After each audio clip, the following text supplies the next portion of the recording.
2006 में Opel India को छोड़ के गई, 2017 में शेवरोलेट, 2019 में फिएट और 2020 में मित्सुबिशी। और फोर्ड ने भी इंडिया के अंदर गाड़ियां बनाना बंद कर दिया। और इसके बाद हमें ये देखने को मिला है कि ये जितनी भी कंपनियां इंडिया को छोड़ के गई हैं, उन्होंने दोबारा इंडिया की तरफ मुड़कर नहीं देखा है। लेकिन ये ट्रेंड अब बदलने वाला है, क्योंकि भारत को छोड़ के गई पहले तो फोर्ड और अब डकार रेसिंग और रैली स्पोर्ट्स की नाक में दम करने वाली कंपनी इंडिया की धरती पर वापस आ रही है। जी हाँ, जापान की मित्सुबिशी कई साल बाद भारत की धरती पर वापस आने वाली है। और ये पता लगता है उनकी टीवीएस वीएमएस के साथ जो रीसेंट डील हुई है उससे। दरअसल निके एशिया नाम के एक न्यूज पोर्टल ने मिड फेब के अंदर एक खबर छापी है, जिसमें बताया गया है कि मित्सुबिशी ने टीवीएस वीएमएस के 33% स्टेक्स को एक्वायर कर लिया है, ताकि वो इंडिया के अंदर डीलरशिप नेटवर्क को एक्सपैंड कर सके। क्योंकि टीवीएस वीएमएस इंडिया के अंदर मेजर डीलरशिप्स को ऑपरेट करते हैं। इस रिपोर्ट के मुताबिक मित्सुबिशी इंडिया के अंदर जो डीलरशिप नेटवर्क है उसको इसलिए एक्सपैंड करना चाहते हैं ताकि जो जापानीज ब्रांड इंडिया के अंदर काम कर रहे हैं उनकी अच्छी ग्रोथ हो सके।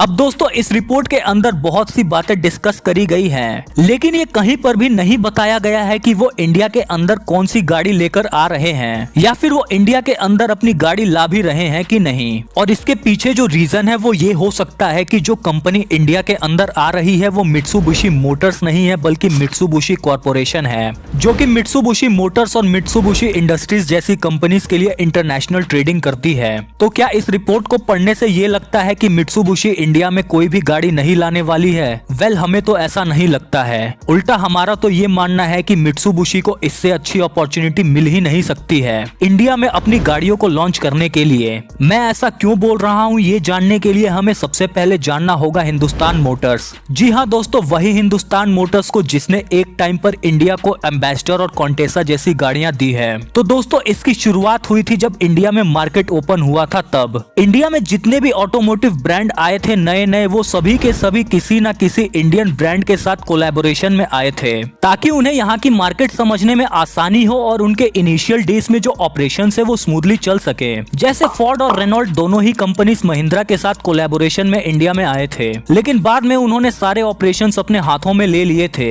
लेकिन वहीं पर मित्सुबिशी शुरुआत में हिंदुस्तान मोटर्स के साथ कोलैबोरेशन में आए थे, लेकिन उन्होंने ऑपरेशंस को कभी अपने हाथ में लिया ही नहीं, बल्कि 1998 में आने के बाद से 2016 तक, जब तक कि मित्सुबिशी ने अपने मेजर ऑपरेशंस बंद नहीं कर दिए थे, तब तक सारे के सारे ऑपरेशंस हिंदुस्तान मोटर्स के हाथ में ही थे। और ये उनकी एक बहुत बड़ी गलती थी, क्योंकि हिंदुस्तान मोटर्स के पास कोई भी ढंग की स्ट्रेटेजी नहीं थी जिसकी वजह से मित्सुबिशी एक्सपैंड कर सकते थे इंडिया के अंदर। क्योंकि वो मित्सुबिशी के उन मॉडल्स को इंडिया के अंदर लॉन्च कर रहे थे जो इंटरनेशनल मार्केट में ऑलरेडी बहुत ज्यादा पुराने हो चुके थे। प्रोडक्शन के खर्चे से बचने के लिए और अपनी मुसीबत को टालने के लिए वो इंडिया में कई कार्स को सीबीयू इंपोर्ट करवाया करते थे, जैसे कि आउटलैंडर और मॉन्टेरो। और यहाँ तक कि जो इनिशियल पजेरो आई थी वो भी सीबीयू राउट से इंडिया में आई थी। और आप सब भी ये बात जानते होंगे कि जो गाड़ी इंडिया के अंदर सीबीयू इंपोर्ट होती है वो कभी भी इंडिया के अंदर अच्छा नहीं कर पाती है, क्योंकि यहाँ पर टैक्सेस ही बहुत ज्यादा लगते हैं। और इन्हीं सब की वजह से मित्सुबिशी की कार्स की सेल्स इतनी ज्यादा कम हो गई थी कि आप इन्हें अपनी उंगलियों पर गिन सकते थे। इसके अलावा जो मित्सुबिशी ने एक और गलती करी थी वो ये की थी कि उन्होंने कोई भी इंडिया स्पेसिफिक में छोटी गाड़ी लॉन्च ही नहीं करी, जो कि इवन फोर्ड और यहाँ तक कि शेवरोलेट ने भी किया था।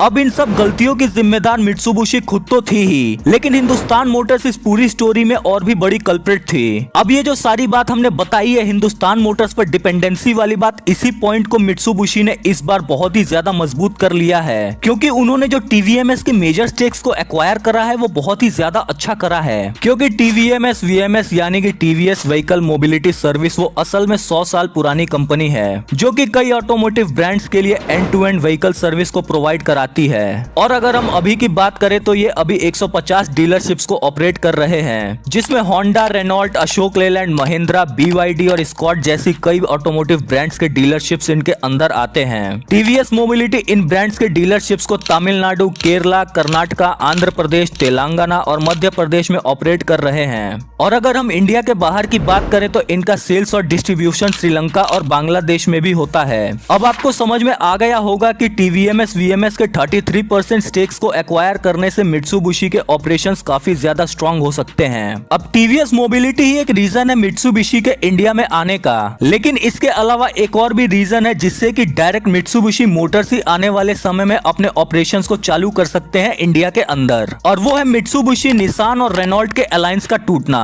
क्योंकि रेनॉल्ट, निसान और मित्सुबिशी तीनों ही ब्रांड एक ही अलायंस के अंदर काम करते थे काफी लंबे समय तक, लेकिन 2023 में ये अलायंस टूट गया, जिसके चलते रेनॉल्ट ने निसान और मित्सुबिशी के साथ होने वाले कॉमन परचेज एग्रीमेंट को लास्ट ईयर खत्म कर दिया, जिसकी वजह से तीनों ही कंपनीज फ्रीली अपने अपने प्रोजेक्ट बाय प्रोजेक्ट बेसिस पर काम कर सकती है और ग्रो कर सकती है, और इससे उनको किसी भी कंट्री के अंदर काम करने की फ्रीडम मिल गई है और इनके डिसीजन मेकिंग भी बहुत ही ज्यादा फास्ट हो जाएगी। अब ये अलायंस बेशक खत्म हो चुका है, लेकिन पार्टनरशिप अभी भी है और अभी भी तीनों ब्रांड्स एक दूसरे की ग्रोथ में हेल्प करेंगे, और इसका फायदा मित्सुबिशी को मिलेगा ही, क्योंकि रेनॉल्ट और निसान के जो डीलरशिप नेटवर्क है वो अभी भी इंडिया के अंदर काफी ज्यादा बड़े हैं। अब इन सब वजहों से मित्सुबिशी को पहले की तरह कोई भी दिक्कत नहीं आने वाली है, और अगर मित्सुबिशी इस बार अपनी कार्स को इंडिया में लेकर आते हैं तो इस बार उनका लाइनअप बहुत ही कमाल का है इंडियन मार्केट के लिए, और वो उनको इंडियन मार्केट में काफी ज्यादा सक्सेस दिला सकता है। अगर हम पहले की बात करें तो पहले मित्सुबिशी की जो इंडियन लाइनअप थी उसके अंदर लैंसर, पजेरो, आउटलैंडर, सीरिया और मोंटेरो जैसी गाड़ियां आया करती थीं, और इन सभी गाड़ियों को देखकर ये लगता है कि ये जितनी भी गाड़ियां मित्सुबिशी ने इंडिया में लॉन्च करी थी वो सभी की सभी बड़ी थी और महंगी थी, यानी कि ये गाड़ियां इंडियन लोगों के पॉकेट में बैठती ही नहीं थी। उनके पास एक भी छोटी और सस्ती गाड़ी नहीं थी जो इंडिया के लोग खरीद सकते थे और इस कंपनी को कामयाबी दिला सकते थे।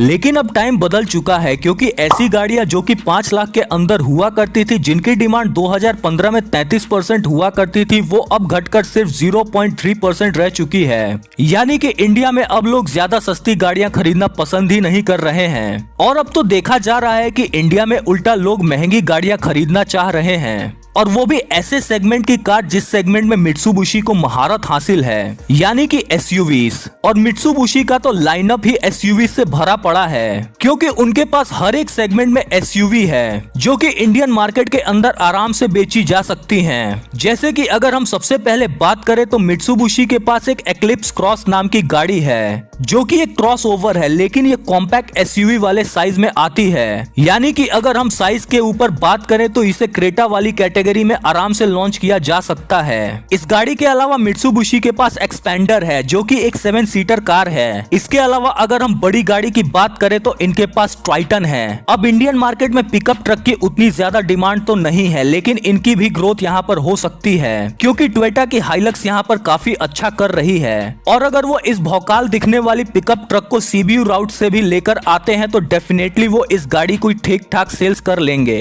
पिकअप के बाद अगर हम थोड़ा और ऊपर आए तो इनके पास आउटलैंडर है, और ये गाड़ी इंडियन मार्केट के अंदर एक अलग ही पहचान बना सकती है, क्योंकि ये गाड़ी देखने में ठीक ठाक है, लेकिन इसका जो सबसे बड़ा एडवांटेज है वो है इसकी पावर टेरेन, क्योंकि ये गाड़ी प्लग इन हाइब्रिड के साथ आती है। यानी कि अगर आप आसपास घूमने जा रहे हैं या फिर अपने डेली ऑफिस के लिए अप एंड डाउन कर रहे हैं तो आप इस गाड़ी को ईवी ओनली मोड पर यूज कर सकते हैं, लेकिन जैसे ही आपको एक लंबे रूट पर निकलना हो तब ये एक ऐसे पेट्रोल कार में कन्वर्ट हो जाएगी जिसकी माइलेज बहुत ही ज्यादा अच्छी होगी due to its hybrid system. Size के हिसाब से बात करें तो ये गाड़ी XUV 700 वाली कैटेगरी में आएगी, और अगर इसे ढंग से प्राइस किया जाए तो ये बहुत ही सारी गाड़ियों की मार्केट खराब कर सकती है। अब इस लिस्ट में लास्ट में ऑब्वियसली मित्सुबिशी की फॉर्च्यूनर अराइवल कार आती है, यानी कि पजेरो स्पोर्ट। ये गाड़ी दिखने में फॉर्च्यूनर जितनी ही तगड़ी दिखती है, लेकिन अगर हम इसकी बैक प्रोफाइल की बात करें तो ये गाड़ी फॉर्च्यूनर से भी ज्यादा तगड़ी दिखती है। तो ये गाड़ी इंडियंस की पावरफुल दिखने वाली भूख को डेफिनेटली शांत कर सकती है। तो आपने देख ही लिया कि मित्सुबिशी के लाइनअप में कितनी भौकाली गाड़ियां हैं, और अगर ये गाड़ियां भारत की धरती पर आती हैं तो इंडियंस के लिए डेफिनेटली खजाना खुल जाएगा।